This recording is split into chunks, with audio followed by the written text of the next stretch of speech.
Olá, boa noite, bem-vindo a mais um SPN TV News aqui pela RPTV, canal 8 da NET, aqui de Americana, para 12 cidades, para uma das regiões mais desenvolvidas, mais politizadas aqui do estado de São Paulo e também do Brasil. Estamos aqui de Americana para Nova Odessa, Sumaré, Hortolândia, Limeira, Rio Claro, Araras, Mojimirim, Mogi Guaçu, Campinas, canal 5 apenas para a cidade de Piracicaba, certo? Falando sempre aqui de assuntos relativos à nossa sociedade, aos políticos, suas intenções e também os homens e mulheres de negócio que estão aí tentando modificar esse país, fazer esse país do futuro. Como sempre, convidado especial, nós estamos aí na reta final, eleição 2018, uma eleição polarizadíssima, se é que existe essa palavra. Estou aqui com o Ademar Martim Ferreira, ele que é cientista político, formado pela Unicamp, tem uma extensa lista aqui de pós-graduação, enfim, que eu vou estar falando para você daqui a pouco, mas vamos entrar direto ao assunto. Ademar, boa noite, bem-vindo aqui ao nosso SPN TV News, fala um pouquinho de política. Boa noite, Magrão, boa noite aos telespectadores. Política é o assunto do momento, na verdade, política é o assunto da nossa vida o tempo todo, né? Mas exclusivamente agora, no próximo domingo, nós vamos estar definindo, nós vamos estar delegando quem vai tomar conta do Estado, do poder público para a gente nos próximos 4 anos, no âmbito da União, dos Estados e também das câmaras legislativas, Câmara Federal e Senado. Tá, deixa eu só pegar e terminar aqui a sua formação. Você, jornalista, trabalhou na Folha de São Paulo, pós-graduado em jornalismo científico, editor responsável já do portal Novo Momento, já há mais de 10 anos, entre outras coisas que você faz aí. Trabalho também com pesquisa, tem uma empresa de pesquisa de mercado, de pesquisa eleitoral, que também ajuda a embasar a análise e tentar, uma coisa que a gente fala nas ciências sociais, né, que as ciências sociais, entre elas a história, tem o poder de prever o passado, né? Então, como que você trabalha prevendo o passado?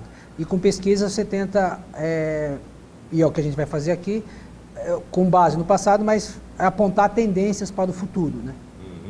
Tá, vamos começar, antes de chegar agora na eleição de 2007 e de 2018, eu gostaria de voltar um pouquinho no tempo, em 1985, eleições indiretas, Tancredo Neves, emenda Dante de Oliveira e a morte de Tancredo e depois de Sarney para frente, né? Mais ou menos o que aconteceu. A eleição do Tancredo foi dia 15 de março, disputou com ele Paulo Maluf, ele se internou no dia 13 de março,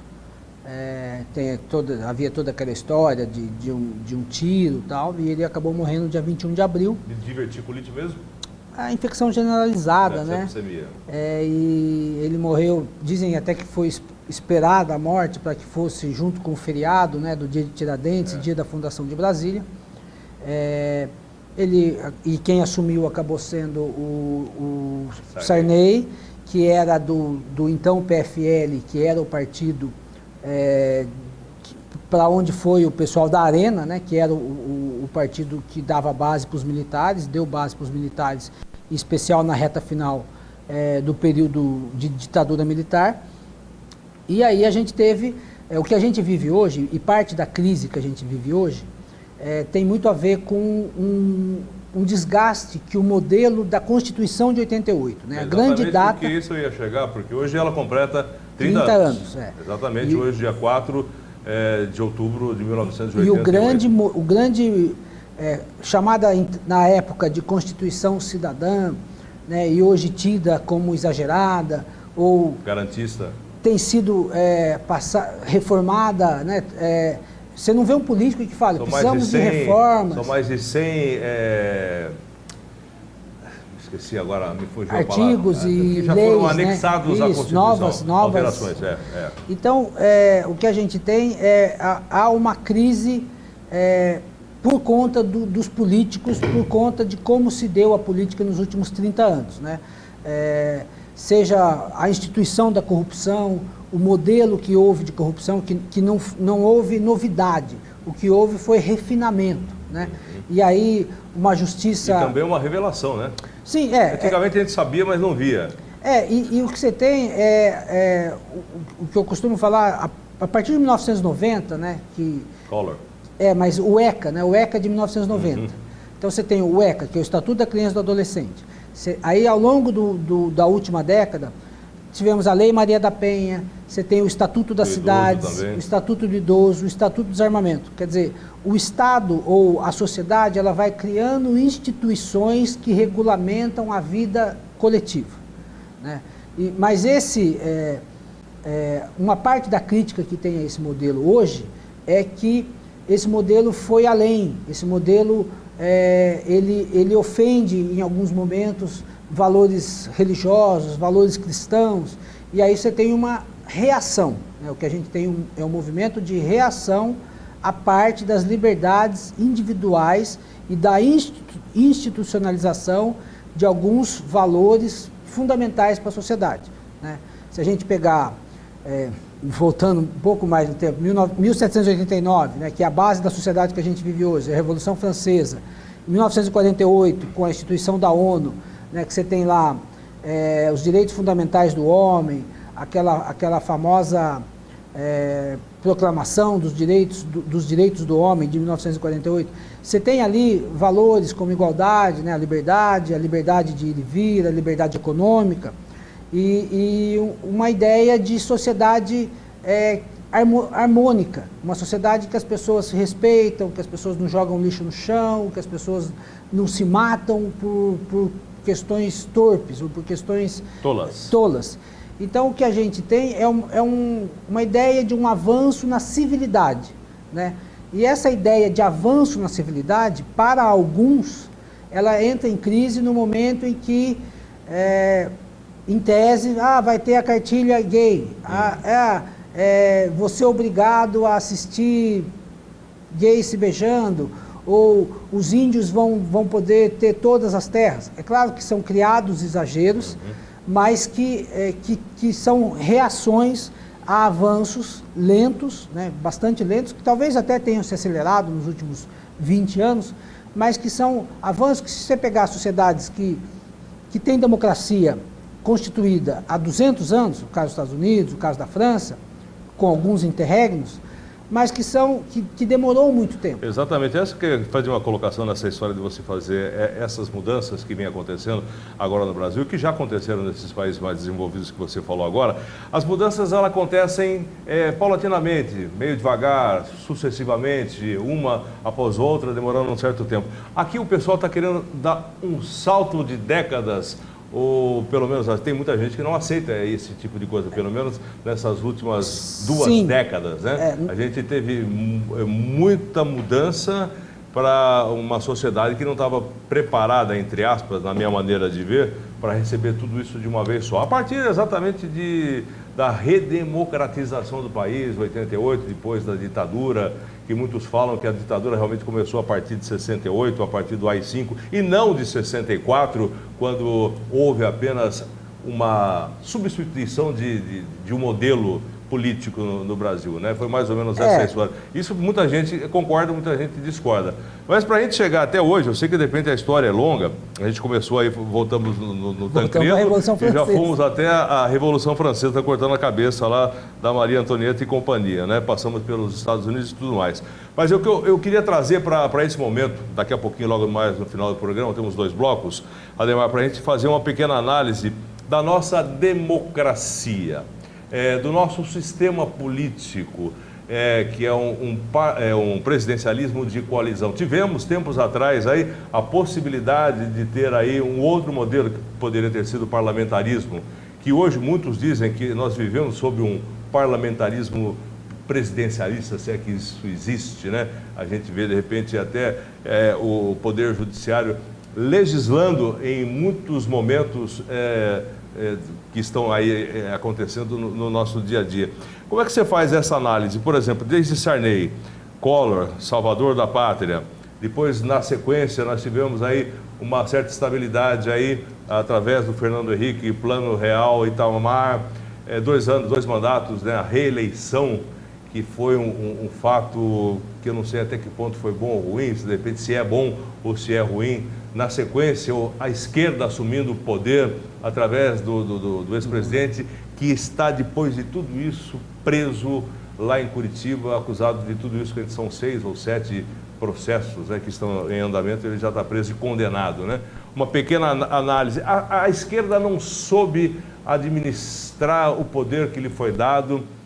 Foi colocada de uma maneira, por exemplo, que a gente sempre fala, a gente que conversa a respeito, né? Foi dada uma confiança extrema.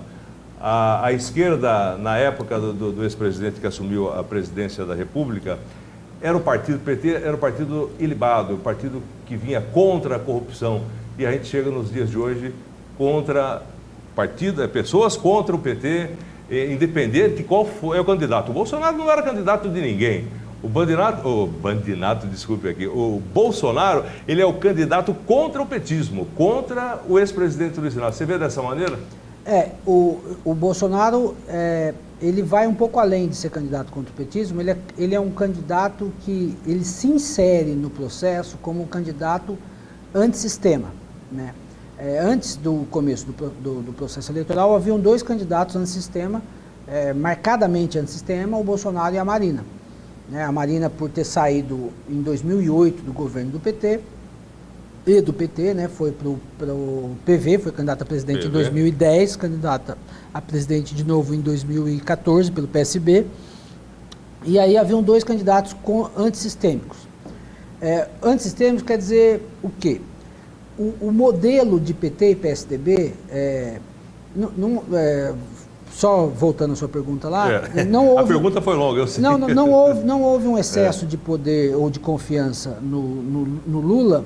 O que houve ali, de fato, a gente acaba, igual você falou, do povo ficou descrente. Se fosse um petista, ia dizer para você que houve o golpe em 2015, 2016 do impeachment. Não acredito que foi golpe, acredito que a Dilma não tinha base, ela tinha um governo muito fraco e o Brasil ainda não sabe lidar com um governo fraco. O Brasil continua tendo um governo fraco. O Brasil pode ter um presidente eleito com um governo fraco. Uhum. A Itália, desde 1994, a Itália vem reiteradamente tendo governos fracos. E isso não quer dizer que a Itália parou, que a Itália desandou. Aí, de novo, volta aquilo que você tinha falado da nossa experiência democrática. A nossa experiência democrática, ela é muito nova. 30 anos. Então, vamos esquecer, tipo, antes não, é 30 anos. da a nossa experiência democrática é 30 anos. De fato, é isso. E aí, você lembra, eu acho que até 1998, até a virada do século, as pessoas vestiam roupa de missa para ir votar. A ideia de votar era algo quase sagrado, né? Por quê? Porque era raro, era o primeiro voto, né? A campanha do Lula de 89 era o meu primeiro voto. Então, só que isso vai passando. Então, hoje, a campanha de 89 durou 6 meses. O primeiro turno foi dia 15 de novembro de 89. E, aliás, quantos candidatos? 26, eu acho. Um absurdo, né? E o segundo turno foi no dia 17 de dezembro, foi na véspera de Natal. Então, você teve uma campanha que durou o ano inteiro, né? Aí o tempo foi diminuindo, agora nós temos campanhas de 45 dias, de verdade, 30 dias, né? Então, nós estamos trocando o piloto, o motor, a asa do avião... voando. Com ele andando. Então, e aí eu acho que o que as ciências sociais ajudam é análise comparada, a gente olhar de cima do avião. Por exemplo, o PT ganhar essa eleição, não domingo, mas no segundo turno, se você for olhar nesse século, não vai ser nada inesperado, vai ser o normal, porque o PT ganhou as 4 eleições que nós tivemos nesse século. Então, vai ser... Não, que é o partido enfraquecido, que o grande líder dele está na cadeia, tudo isso é fato. Mas também é fato que o PT ganhou 2002, 2006, 2010, 2014. Mas era diferente, né?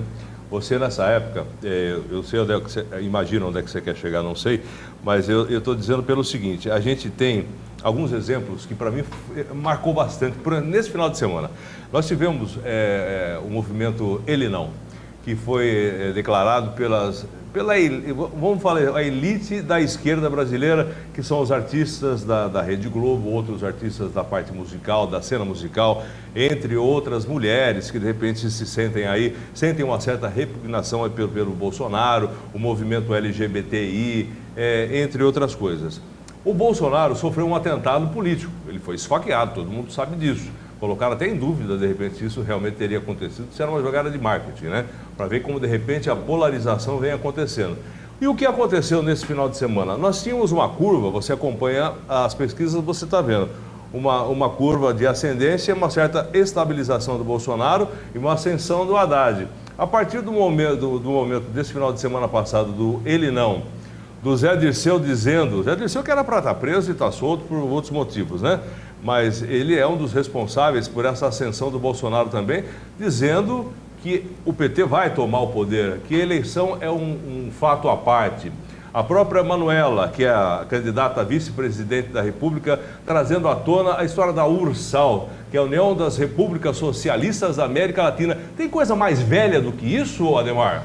Mais retrógrada do que comunismo na América Latina? Isso é coisa de Che Guevara. Assim, o Zé Dirceu, quando você fala do Zé Dirceu, ou quando você fala do ele não, a minha leitura desse crescimento do Bolsonaro, ele tem a ver, de fato, o Bolsonaro ele chega, ele se torna um candidato relevante com essa pauta conservadora, né, do anti-beijo gay, anti-LGBT, uma pauta que resvala no racismo, se aproxima do nazismo, uma pauta pesada. Então ele... Você acredita mesmo nisso, a respeito que se aproxima do nazismo? Se aproxima. O Deutschland über alles, Brasil acima de todos. Quando ele trata o negro lá no quilombola de arroba, que é o peso de animal, e ele falou que o mais magro... Mas você sabe que o contexto disso aí você pode interpretar e colocar, é lógico. Mas eu pesado. Não sou racista, muito pelo contrário, tenho muitos amigos. Pesado. Mas você veja bem, essa exploração e do contexto que as coisas são colocadas... Assim, que são ataques que, como você disse, em alguma medida favorece, porque o Bolsonaro, ele tem 1/6 do eleitorado. Eu até dizia para o pessoal, dificilmente ele baixa de 16%. Se eu olhar a curva dele de um ano atrás, é 14, 15, 16, estável. E nessa época ele batia só na parte da violência e do Partido dos Trabalhadores de Lula. Isso, kit gay e tal. O que aconteceu com o processo eleitoral? Eu fui analisar onde estavam os candidatos do PSDB nessa mesmo período. Isso aí nós vamos deixar para o segundo bloco daqui a pouquinho falar do PSDB. Só para dizer só porque o PSDB saiu fora da história depois dessa eleição. Só para dizer que o Bolsonaro, o antipetismo que favorecia o PSDB, né, mas não só o antipetismo, o Bolsonaro ele tinha o time dele, ele tinha o exército dele, 1/6 do eleitorado. O que ele conseguiu? Ele conseguiu fazer com que as pessoas que flertavam com o Amoedo, com o Meirelles, com o Álvaro Dias, com o Alckmin, se você olhar, o Álvaro Dias chegou a ter 5, 6%. O Álvaro Dias está com 1%. Então, a Marina derreteu, saiu de 20, está com 2. E o Bolsonaro, ele dobrou, né? Vamos dizer que a pauta, a média dele era 15, 16 e dobrou. Foi para 32 no Ibope, 32 no Ibope, 32 no Datafolha. 34, Mas o que aconteceu com o Bolsonaro? Ele dobrou, ele se tornou o candidato que representa valores conservadores e tal, mas ele também representa o antipetismo e ele representa... eu até falei para um amigo hoje cedo, ele é o candidato da Lava Jato, o candidato que rompe com todo o processo, que rompe com esse modelo de financiamento de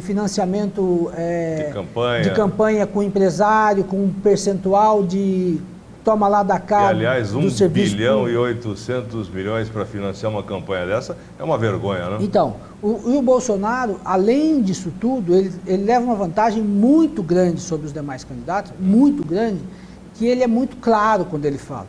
Quando o pessoal fala que o Bolsonaro é o espelho do outro lado do Lula, de fato ele é. O Lula é o cara que falava, olha, isso aqui, não vai ter marolinha, e todo mundo entendia. O Bolsonaro, quando ele fala as coisas que ele fala, todo mundo entende. E só os dois, só o Lula e o Bolsonaro, que nos últimos 40 anos conseguiram falar de jeito que o povo inteiro entendesse. Tá. Eu vou ter que interromper um pouquinho agora, vamos pular para o intervalo comercial. Na sequência eu quero falar, lógico, continuando com essa história, eu quero falar um pouquinho do PSDB, se de repente perdeu a mão da história, urna eletrônica, entre outras coisas que são aí dúvidas do pessoal, quero saber a sua opinião. Esse é o SPN TV News aqui pela RPTV, estou aqui com o Ademar Martim Ferreira, ele que é cientista político, estamos falando um pouquinho sobre política e sobre eleições. Essa que é uma das mais importantes, se não a mais importante dos últimos tempos, próximo domingo, dia 7 de outubro, todo mundo votando para presidente, para governador, senador, deputado estadual, deputado federal. Daqui a pouquinho a gente volta.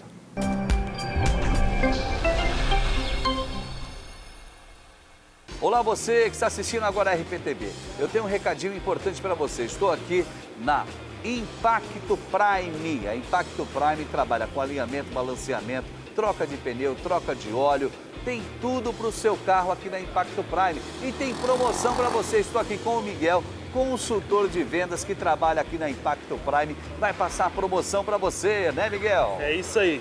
Estamos com a promoção do pneu R$ 129,90 aro 13. Não é remold, é pneu novo, a R$ 129,90. Você só encontra aqui na Impacto Prime. Legal, além do pneu, por R$ 129,90, a partir de R$ 129,90 você tem alinhamento, balanceamento, troca de óleo, mecânica em geral e a promoção também do amortecedor, Miguel. É isso aí, estamos com a promoção para amortecedores de carros nacionais a partir de R$ 24,90, remanufaturado. Então corra para cá, traga o seu carro aqui, nós temos atendimento diferenciado, preste atenção, pagamento em 10 vezes sem juros em qualquer cartão de crédito, não é isso, Miguel? É isso mesmo, trabalhamos com todos os tipos de cartões.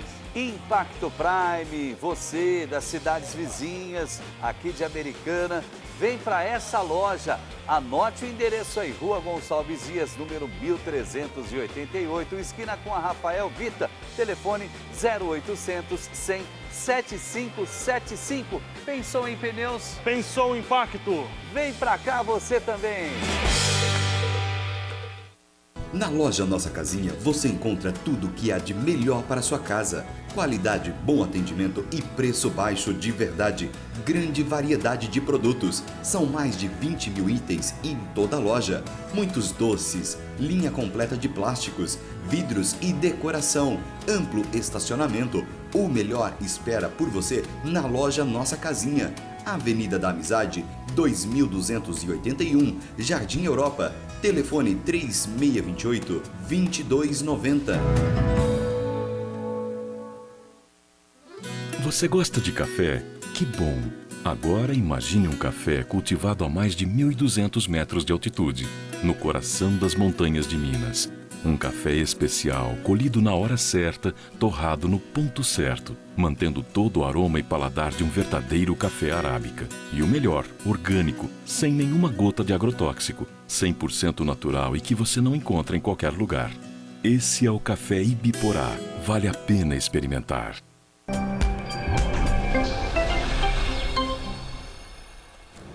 Ok, estamos de volta aqui pela RPTV com SPN TV News, Sociedade, Política e Negócios, reta final, eleição 2018, estou aqui com Ademar Martim Ferreira. Martim ou Martins? Martins. Martins, desculpe aqui, eu Imagina. sabia que estava falando alguma coisa errada. Martins Ferreira, ele que é cientista político, é editor responsável do portal Novo Momento. Falando de política, e é legal a gente falar de política com quem trabalha com política, né? Eu vou atravessar um pouquinho aquela nossa história antes do comercial para falar um pouquinho do PSDB.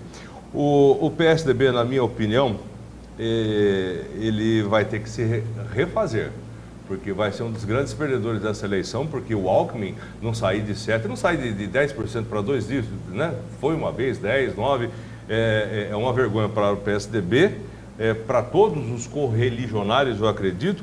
Foi um erro de estratégia do PSDB não sair batendo no PT, porque o PT tinha tudo para apanhar de manhã, de tarde, de noite, de madrugada. Tem um petrolão, tem a história do ex-presidente que está preso, tem a ex-presidente Dilma, que teve o impeachment. Quer dizer, assunto tem um monte. E mais uma vez o PSDB naquela batida, não é bem assim e tal. Dá até para pensar, será que teve algum acordo? Não houve acordo. Mas o que acontece com o PSDB, na sua opinião? Então, o PSDB nesse século, ele cometeu ao longo do século, um erro fundamental nas eleições presidenciais e, mais recentemente, um erro crucial que está dando nesse resultado. O erro ao longo do século foi não repetir candidato a presidente. O Lula foi candidato em 89, 94, 98 para ganhar em 2002. Em 2002 foi o Serra no PSDB, perdeu. Em 2006 foi o Alckmin do PSDB, perdeu. Em 2010 o Serra do PSDB. Em 2014 o Aécio. Não repete. Quando o eleitor está se afeiçoando a um candidato, familiarizando, ele sai e ele tem que dar vez para outro. Então faltou o caso, você pega o caso do PT, o Lula manda no PT há 30, 40 anos, no caso do PSDB, ninguém manda. E em casa que ninguém manda, todo mundo chora e ninguém ganha a presidência da República. Né? E o erro mais recente, que é um erro que boa parte de quem faz análise política observa, é que o PSDB errou o timing, foi com muito afã no impeachment da Dilma. Se a Dilma tivesse continuado presidente, o governo dela, tudo que tem hoje do Temer, que esses 80 e tantos % de reprovação, a tendência é que fosse para ela, o PT talvez sequer tivesse coragem de ter um candidato a presidente, e o PSDB nadaria em águas calmas. Mas tem um detalhe no meio que você está esquecendo, que eu vou te lembrar e você vai saber. JBS, Temer, essa história dos telefonemas do Aécio conversando. Se nada disso tivesse vindo a público, se essa história da JBS gravando lá com o Temer falando aí... ajuda de campanha, essa história toda que todo reforma mundo já da sabe. casa. O Temer era para sair dessa história toda como reformista, iria fazer a reforma da Previdência, a reforma trabalhista e outras reformas que de repente desse. O Aécio estaria por cima da história e de repente seria a vez. Mas tudo isso deu errado. Essa é uma armação do próprio PSDB minando o Aécio, que a gente sabe que o PSDB é dividido, e do próprio MDB, nessa história com o Temer também, nessa história toda, porque nós temos Renan Calheiro, nós temos Romero Jucá, nós temos outras pessoas que não fazem parte dessa turma do MDB. É que aí, Magão, entra uma coisa que é o famoso exercício do poder. Todos ali desejam, sonham. Não é nem dinheiro, é poder. Não, é o exercício do poder. A Dilma, ela no primeiro mandato foi mais razoavelmente assessorada, conseguiu o exercício do poder. No segundo, errou a mão, não mudou a economia quando precisava, achou que tinha os votos necessários e não conseguiu exercer o poder. E brigou com o presidente da Câmara, o Eduardo Cunha. Aí a coisa desandou. O Temer, na hora do exercício do poder. Porque uma coisa, Magrão, no caso nosso aqui, regionalmente, os prefeitos, o cara senta ali para ser prefeito, ele vai ter 5, 6, 7, 10 pessoas assessorando, mas vai ter 100 querendo ocupar esses lugares, que vão estar o tempo todo minando. O poder, o exercício é conseguir distribuir o poder. O Temer, que antes de assumir, todos falavam que era um exímio articulador, que conhecia de tudo, se mostrou um nanico como presidente. Olha, eu discordo em certa parte nessa afirmação, porque, querendo ou não, ele vai responder muita coisa depois que ele sair da presidência da República. Ele não governou de maneira nenhuma nesses 2 anos, mas também não conseguiram tirar ele de lá. Então, mas ele é que assim, o esforço para tirar a Dilma... gastou todos os cartuchos que ele tinha. E quem entraria, ia ser o filho do César Maia, o Rodrigo Maia. Que chegou a compor governo. Bolinha. Então, mas aí já no começo do ano, assim, você quer ser presidente? Ah, quero, mas você vai ser presidente 9 meses. Você vai ter o orçamento, o orçamento não é seu, porque o orçamento que foi ditado pelo presidente anterior e outra. Se a gente pudesse até falar, por que o Joaquim Barbosa não foi candidato? Por que o Luciano Huck não foi candidato? A hora que o cara se coloca para ser candidato, o Magrão, no outro dia chega todos os dossiês que todo mundo tem dele. Aquela história a gente sempre fala brincando, mas é uma realidade. Quer saber o que seu avô fazia de errado? Se candidata a alguma coisa, algum cargo público, você vai ficar sabendo e todo mundo vai ficar sabendo o que acontecer com a sua vida, né? Voltando agora à eleição que nós estamos tendo. Olha o que estão... O dossiê que fizeram do Bolsonaro, as coisas... Aliás, o Haddad nessa história, ele não está se encaixando. Porque não estão batendo no Haddad, estão batendo no Lula. Porque o Haddad até então agora não apareceu nada do Haddad, porque o Haddad é o poste.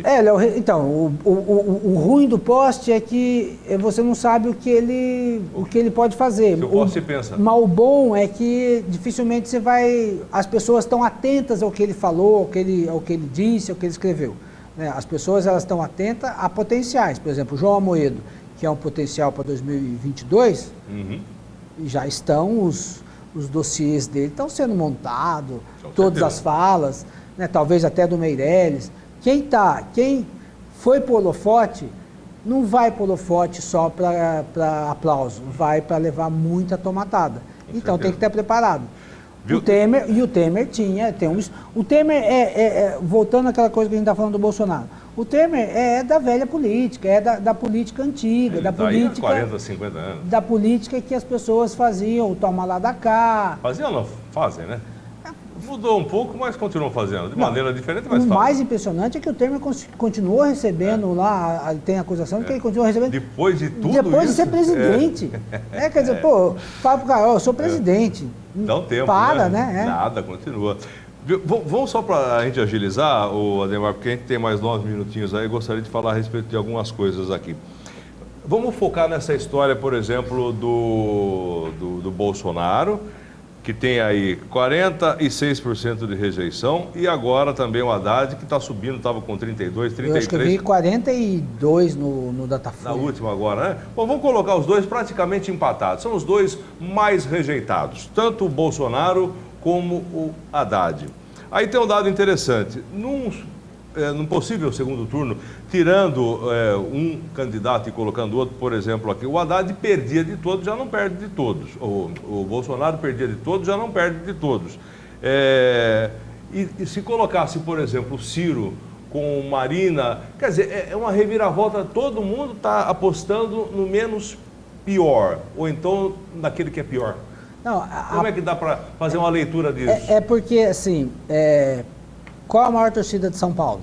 Corinthians. E a maior antitorcida? Palmeiras. Não. Não, maior torcida contra. Contra o Corinthians também. Do Rio, Flamengo e Flamengo. Flamengo. Então é assim, não é que a rejeição... Você já misturou com futebol, já me embananei no Não, meio. é porque a rejeição, eu rejeito aquele que tem poder ou aquele que tem perspectiva de poder. Eu não vou rejeitar... Mas em alguma outra eleição, não chegamos nem perto disso. Desses índices de rejeição? Sim, quem normalmente tem rejeição acima de 40% não é eleito nunca. Nunca foi eleito. Não, o Maluf é que, então... Aí acima de 40%, porque normalmente sim. o segundo vai ter lá 20 e pouco, 22, 21 e alguma coisa de rejeição. Agora os dois acima de 40%. É que aí como você falou lá atrás da reeleição, né? São todas experiências e repetições do nosso modelo democrático e do nosso modelo de eleição. A reeleição foi instituída em 96, 97, passou a valer em 1998, que o Mário Covas era contra e acabou participando e ganhando, o Fernando Henrique também. Uhum. E a eleição em 2 turnos. Né? Sérgio Mota, isso se deve a Sérgio Mota. A eleição em 2 turnos. Né? A eleição em 2 turnos. Para que serve a eleição em 2 turnos? Para o menos rejeitado ganhar. Então era um modelo que em tese funcionava ao PSDB, porque no caso, em São Paulo, você tinha a velha política, as raposas, o Adhemar de Barros, o Maluf, que é o rouba mais faz, né? Uhum. E você tinha a esquerda radicalizada, PT, PDT, o Brizola e tal. Até o PSDB, que fazia parte do centro-direita. Sim, mas aí você tinha o miolo. Quem é o miolo? É aquele que não é identificado nem com o reacionário, nem com o revolucionário. É aquele cara do centro. Uhum. Então, havia a tendência do candidato mais centrado, que falava melhor, desse candidato ganhar a eleição. Em São Paulo sempre foi assim com o PSDB. Isso. Deixou de ser. Aí a nossa experiência democrática, mas se a gente pegar, o Brasil foi o país do mundo que teve a maior inversão de população urbana campo-cidade. Campo-cidade. Então o Brasil, em 2013, com aquela revolução, a gente pega, a população brasileira ela cresce muito lentamente nos últimos 30 anos, a partir de 85. Ela passou a crescer bem lentamente. Mas ela cresceu lentamente, mas ela se urbanizou muito fortemente. Então, hoje, o que a gente tem, por exemplo, o Bolsonaro, ou a revolução do WhatsApp, a revolução do Facebook, o que acontece? Não é que em 88, 89 as pessoas eram mais politizadas. Não, eram muito menos pessoas participando do processo político. Agora, o rincão do Nordeste, o rincão do Norte, o cara vai lá e escreve no Facebook, o cara vai lá e reproduz no WhatsApp. A população, houve de fato uma democratização gigantesca do acesso à informação e da opinião. O que a gente está fazendo aqui 10 anos atrás, não havia repercussão. Hoje, a pessoa vai lá, um político, um artista, um famoso, vai lá e escreve alguma coisa, aquilo dá uma repercussão ruim, ele apaga, ele troca, ele pede desculpa. O Neymar cai. O Neymar, ele só teve a repercussão dele ser cai porque o mundo inteiro ironizou ele. E isso chegou nele. Então, hoje não é mais, eu estou aqui, eu sou o Bolsonaro, eu sou o Haddad, eu sou o Alckmin, vou e falo e eu não tenho o retorno. O retorno não há repercussão. O retorno é imediato. Viu, vamos lá que nós estamos com um tempinho, eu gostaria de falar. Nós temos aí uma virtual possibilidade até de se liquidar no primeiro turno, porque a curva do Bolsonaro continua. Nós teremos ainda a pesquisa amanhã, sexta-feira, Datafolha, acho que no sábado, não é? A última Datafolha pesquisa. É quinta, Ibope, hoje já foi? Ibope Mais duas sexta pesquisas, e Datafolha sábado. Sábado, né? Duas pesquisas, né? Duas pesquisas na frente. Se essa curva continuar, eu estou aqui passando informações que a gente tem por aí. O Bolsonaro, votos válidos. Hoje, o 38. Bolsonaro 38 a 28 votos válidos. Tirando os votos brancos, nulos e também as pessoas que não vão votar em ninguém. Então, votos válidos 38 e 28. Você acha que há a possibilidade, se essa pesquisa de amanhã e de depois de amanhã continuar levantando essa curva, poderá liquidar no primeiro turno? Ou é uma... Não, eu diria que a chance de liquidação no primeiro turno hoje é baixa, de 15% a 20%. Ele tem que subir aqui 4 pontos. De 38 para 44, 42, 43 já bateu na porta. O que pode favorecer o término em primeiro turno é o não comparecimento. Né? De novo, a análise comparada. Você acha que isso pode acontecer? Está todo mundo querendo votar de qualquer jeito esse ano? Não é todo mundo, né, Magalhães? Não. A gente vê pela movimentação nacional, né? É porque é muito... assim, ó... na pesquisa... A ideia do voto obrigatório de fato não existe, porque é mais barato eu aproveitar... Final de semana e não ir votar? Não ir votar. Pago R$3,50. Exato, é mais barato a multa para eu ir na terça-feira e justificar do que eu pegar o ônibus... Você sabe uma coisa que a gente andou informando e muita gente está sabendo que não sabia? Você sabe para onde vai esse dinheiro? Dessas fundo multas? Eleitoral, Pelo né? fundo partidário. Quer dizer, o dinheiro daquele que você que não vai votar, você que paga os R$3... Financia o sistema político. Você vai financiar o próprio sistema que de repente você é contra.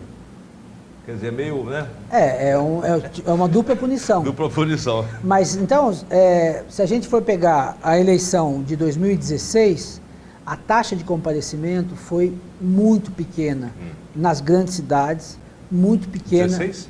2016, para prefeito. Assim. No Rio de Janeiro, Rio de Janeiro também estava um absurdo, né? Entre a cruz e a espada, você ia votar... Bom, então, não nada contra mas quem sim. ganhou ou quem perdeu, mas você tinha Freixo e o atual prefeito, esqueci o nome dele agora, rapaz. O senador, ex-senador Crivella. Então, mas... Crivella e Freixo. Não, mas o Dória em São Paulo, ele perdeu para brancos e... Não sei se ele perdeu para brancos e nulos, mas eu acho que ele perdeu para brancos e nulos. Então, é assim, eleição para governador no Rio. Tá muito ruim. É o Eduardo Paes, né, que falou de Maricá. Romário e Garotinho. Então, o Garotinho não pode ser candidato. Eu não vou, por exemplo, eu não vou lá para votar só para presidente. Então, os institutos de pesquisa, eles estão... Maquiando essa parte? Não, eles não conseguem captar. Eles não conseguem captar. Não conseguem pegar. Não quem consegue. vai e quem não vai. Mas, por exemplo, se 1/3 não for votar, ou 1/3 não for votar mais brancos e nulos, esses 32% do Bolsonaro, faltaria 1,5%. Exatamente. Mas teria que manter esses 32%, porque... Você entendeu que de repente a colocação é uma coisa até viável, né? Mas para mim depende, o fator fundamental vai ser o não comparecimento. Porque, e junto com o não comparecimento, aí tem aquela coisa, aquelas pesquisas de desemprego, o desalento. A pessoa está desalentada. Não vou votar em ninguém. Não vou votar em ninguém. Para a gente encerrar aqui, porque eu já passei do horário aqui, o Ademar, urna eletrônica está valendo? Tem fraude, não tem? É confiável ou não é, na sua opinião? Eu acho muito pouco. Eu acho temerário você falar que não é confiável. Dá para desconfiar? Dá para confiar 100%? Vamos fazer a pergunta de outra maneira. Dá para confiar 100% na urna eletrônica no Brasil? Eu confiaria, mas assim, 99,8%. Ah lá, tá vendo? Então 100% já não dá. Eu não confio. Não confio pelo seguinte, eu acho que na próxima eleição, inclusive, que já foi aprovado o voto impresso. O voto impresso não é que de repente você sair com o seu voto na mão. Tem uma outra urna onde o seu voto vai para dentro, não vai identificar você nem pelo nome, nem pelo número, nada, simplesmente o voto. Se de repente acontece algum problema, alguém faz algum questionamento, você abre essa urna e quantos tem aqui? São 500 votos? Tem que bater 500 votos, ou seja, quem votou em X, quem votou em Y e aqueles que não votaram. Tem que bater tudo isso. É essa maneira de você fazer uma certa averiguação de uma possível fraude, não é isso? O voto impresso? O voto impresso ele é um garantidor do que está lá dentro, da parte eletrônica. E também de quem tem dúvida, né? Exatamente. Porque eu diria aí hoje que quase 20% da população não acredita 100% na urna eletrônica. O Ademar, quero convidar você na próxima semana, depois aí da eleição, para a gente bater mais um papo a respeito, para ver o que aconteceu, pode ser? Claro, tranquilo. Tá? Semana que vem a gente conversa então. Bom, estive falando aqui com o Ademar Martins Ferreira, ele que é cientista político, formado pela Unicamp, editor responsável do portal Novo Momento. Estamos aí na reta final, eleição nesse final de semana, domingo a gente vai estar votando para presidente da República e os outros candidatos que estão aí se apresentando para deputado estadual, federal, senador e governador do estado. Amanhã de volta a partir das 6 da tarde aqui pela RPTV, não perca.